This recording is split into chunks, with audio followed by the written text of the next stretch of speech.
মই আজি আপোনালোকক লৈ গৈ আছোঁ তাত যাক কোৱা হয় স্বৰ্গলৈ যোৱা ৰাস্তা, য'ৰ পৰা পাণ্ডৱসকলে স্বৰ্গলৈ প্ৰস্থান কৰিছিল, য'ত আছে এনেকুৱা এটা চমৎকাৰী ঝৰ্ণা যাৰ পানী পাপীৰ গাত নপৰে আৰু সত্য শুদ্ধ মানুহক আঁকোৱালি কৰে ৱেলকাম।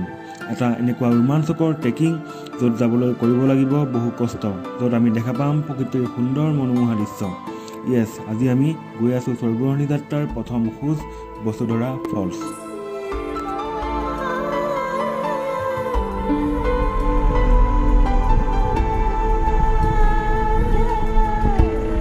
আজি 2023 চনৰ 3 অক্টোবৰ আৰু আজি দুপৰীয়া 12 বজাৰ লগে লগে আমি ট্ৰেকিঙৰ বাবে ওলাইছোঁ বসুধৰা ফলছলৈ। কিছু সময় আগতে আমি বৈদ্যনাথ মন্দিৰ দৰ্শন কৰাৰ পিছতে আমি এতিয়া আগবাঢ়িছোঁ মানা গাঁৱৰ ফালে। মানা গাঁও হৈছে ভাৰত চীন সীমান্তৰ শেষৰখন গাঁও। গাঁওখনৰ চাৰিওফালে হিমালয়ৰ পৰ্বতমালা আৰু কাষেৰে বৈ যোৱা অলকানন্দা নদীৰ সুন্দৰ প্ৰাকৃতিক সৌন্দৰ্যই সকলোকে মোহিত কৰি তোলে। মহাকাব্য মহাভাৰতত পাণ্ডৱসকলৰ ঘৰ বুলি বিশ্বাস কৰা হয় এই গাঁওখনক। এয়া হৈছে ভীমপুল। এই ভীমপুল নামৰ ঠাইখিনিৰ পৰাই সৰস্বতী নদীৰ উৎপত্তি হৈছে।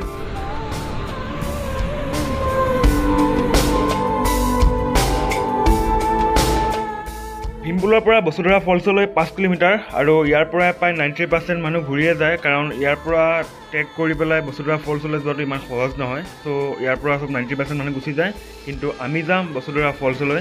আমি এতিয়া যিটো ৰাস্তাৰে খোজকাঢ়ি আছোঁ এই ৰাস্তাটোৱেদি পাণ্ডৱসকলে স্বৰ্গৰোহণলৈ গৈছিল।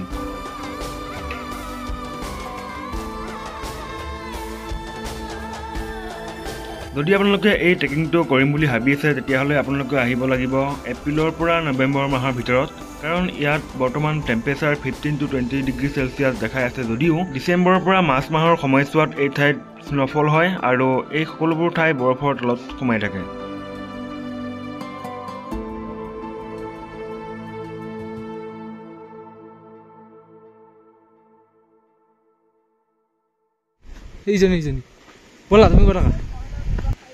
যদি আপোনালোকে বসুধৰা ফলছৰ ট্ৰেকিঙত আহে তেতিয়াহ'লে লগত বেছি বেগ চেগ লৈ নাহিব। এটা সৰু বেগ ল'ব, য'ত কেৱল আপোনালোকে ল'ব আপোনালোকৰ যিকেইটা প্ৰয়োজনীয় বস্তু, যেনেকৈ ধৰক ছাতি বা খোৱা বস্তু, ৰেইনকোট, এইবিলাক বস্তুৱে ল'ব। ইয়াতে কেতিয়া কি বতৰ চেঞ্জ হৈ ধৰিব নোৱাৰি। সেইফালে চাওকচোন, পথ শৃংগত চাওক, বৰফ পৰিছে। ইমান সুন্দৰ প্ৰাকৃতিক পৰিৱেশ মই আগতে কেতিয়াও দেখা পোৱা নাই। আৰু সেইফালে দূৰলৈ চাওকচোন, দেখা পাইছেনে এটা ঝৰ্ণা? সেইটোৱে হৈছে বসুধৰা ফলছ, আমাৰ ডেষ্টিনেশ্যন। ইয়াৰ পৰা আৰু বেছি দূৰ নাই, ফটাফট যাওঁ, মানে পূৰা আনন্দ লাগিছে, পামগৈ এতিয়া। আৰু যিমানে ওপৰলৈ উঠি আহিছোঁ সিমানে ঠাণ্ডা বাঢ়ি গৈছে আৰু বহুত বতাহ ইয়াতে। আৰু দেখা পাইছেনে ক'তো এডালো গছ নাই, খালী অলপমান সৰু সৰু বন জংঘল এনেকুৱাই আৰু।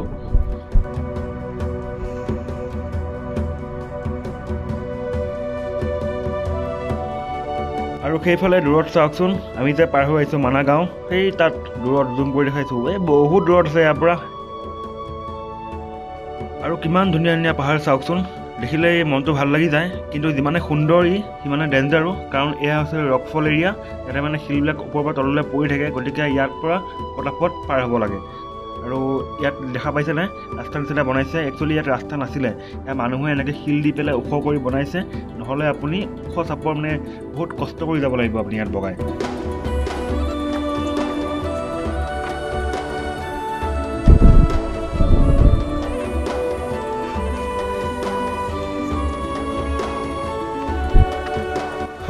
ফাইনেলি আমাৰ ডেষ্টিনেশ্যন আমি পাইছোঁ আহি, আৰু বেছি দূৰ নাই আৰু অলপমান আছে। আৰু ইয়াতে কেইবাজনো মানুহ দেখা পাইছোঁ মই, আমাৰ ঘৰত একেলগে ট্ৰেকিং কৰিছিল, মানে আমাৰ আগে পিছে এনেকৈ অহা। আৰু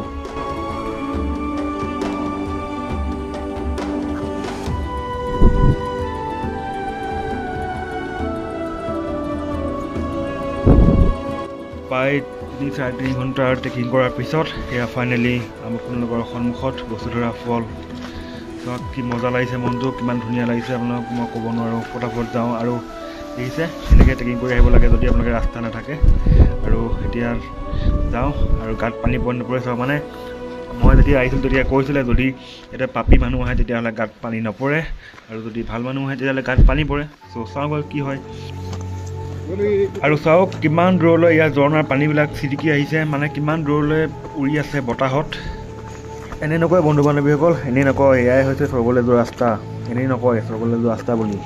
ইমান ধুনীয়া কেমেৰাত আপোনালোকে জাষ্টিফাই নকৰে, ইমান ধুনীয়াকৈ লাগিছে কাষৰ পৰিৱেশবিলাক। মই এবাৰ ঘূৰাই দেখাই আছোঁ আপোনালোকক।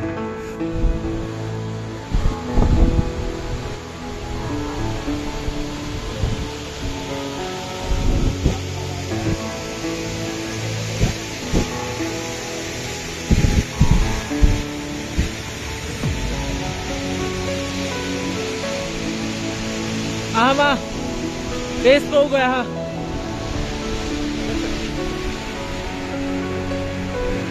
আহা এইখিনিহে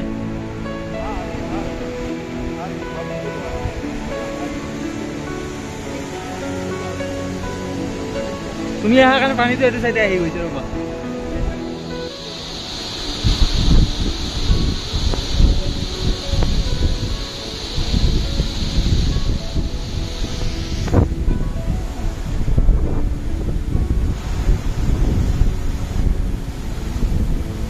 পানী গৈছে দেই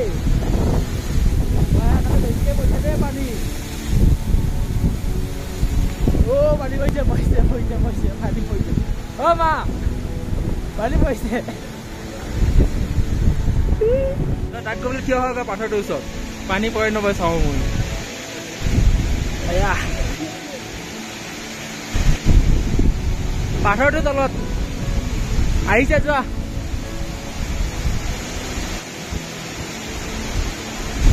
যোৱা আৰু যোৱা আৰু যোৱা আৰু যোৱা আৰু যোৱা আৰু যোৱা আৰু অকণমান যোৱা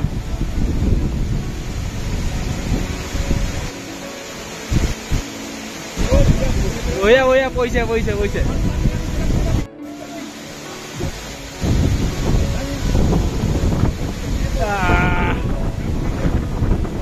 ভালকে পইছে দিয়া শেষে দিয়া তুমি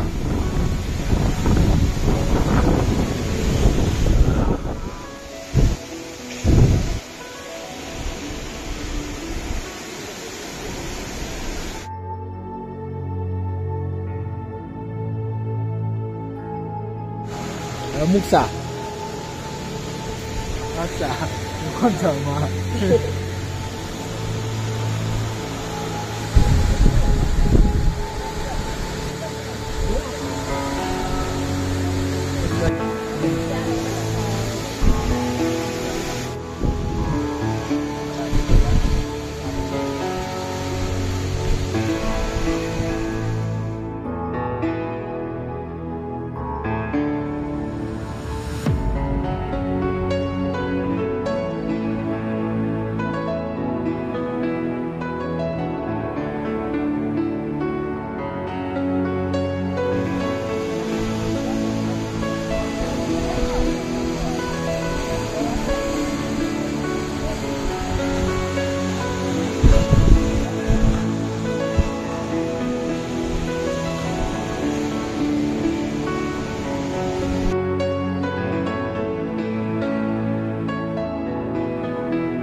কেনেকুৱা লাগিল পানী পৰিলে নাই পৰিলে পানী কিয় নপৰিব মই জানো পাপি এতিয়া আৰু আমি ঘূৰি যোৱাৰ সময় হ'ল কাৰণ বতৰ বেয়া হোৱাৰ আগতে আমি মানাগাঁও পাৰ হ'ব লাগিব ঘূৰি আহোঁতে ৰাস্তাত পালোঁ ত্ৰিপুৰবালা সুন্দৰী এটা মন্দিৰ আৰু সেইফালে চাওঁ ইণ্ডিয়াৰ ফ্লেগখন কিমান ধুনীয়াকৈ উৰি আছে ভাৰতৰ আন বান চান আৰু আমি যাওঁতে এখন দোকান পাই গৈছিলোঁ ইণ্ডিয়াৰ লাষ্ট চাহৰ দোকানখন য'ত আপোনালোকে যদি কিবা বস্তু কিনিব লগা থাকে ইয়াৰ পৰা কিনি পেলাই লৈ যাব পাৰে আৰু একেবাৰে শেষৰ দোকান এইখনেই চাহ পাব আপোনালোকে বিভিন্ন পকৰা চকৰা পায় আমাৰ যিটো ঠাণ্ডা লাগি আছে গতিকে ইয়াতে অকণমান চাহ বা গৰম পানী এনেকৈ কৰি খাওঁ ভিডিঅ'টো শেষৰলৈকে চোৱাৰ কাৰণে থেংক ইউ আৰু যদি আপুনি মোক ছাবস্ক্ৰাইব কৰা নাই তেতিয়াহ'লে ছাবস্ক্ৰাইব কৰি দিব আৰু লাইক কমেণ্ট কৰি শ্বেয়াৰ কৰি দিব